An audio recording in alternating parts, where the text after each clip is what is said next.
Magandang umaga po sa ating lahat mga ka-farmers. Ariel ka-farmers po. Nandito po ako ngayon sa taniman ng ating mga okra at maglalagay tayo ngayon ng composted chicken manure. Isa po itong organic fertilizer at isa sa napakabisang fertilizer para sa ating mga tanim na gulay.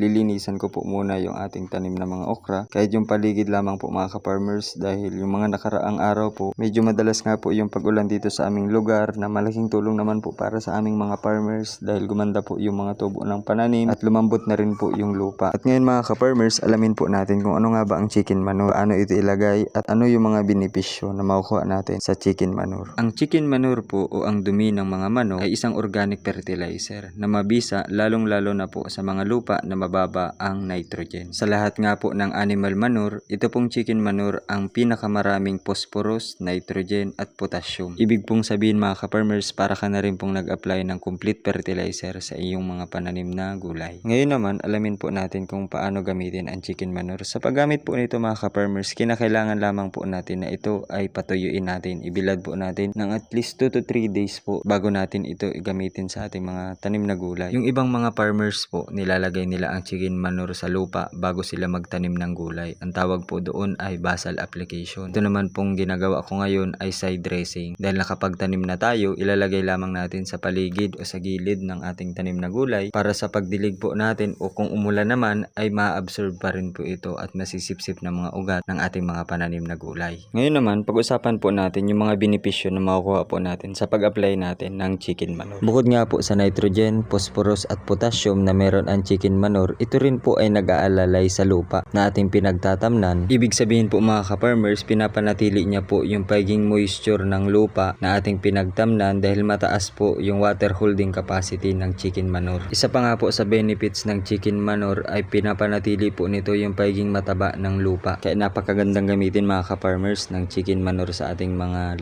tanim dahil makakatipid din nga po tayo at mababawasan po natin yung madalas na paggamit ng mga synthetic fertilizer. Ayan, sana mga ka-farmers ay nakadagdag na naman po ng kaalaman itong naibahagi ko po sa inyo at nakatulong sa mga ka-farmers natin na gustong magsimula sa pagtatanim ng mga gulay. Kung bago pa lang po kayo sa ating channel ay paki-like naman po yung ating video at paki-subscribe na rin po yung ating YouTube channel at huwag niyo pong kalimutan na i-click yung notification bell para updated po kayo sa mga videos na ina-upload po natin. Yun lamang mga ka-farmers at happy farming!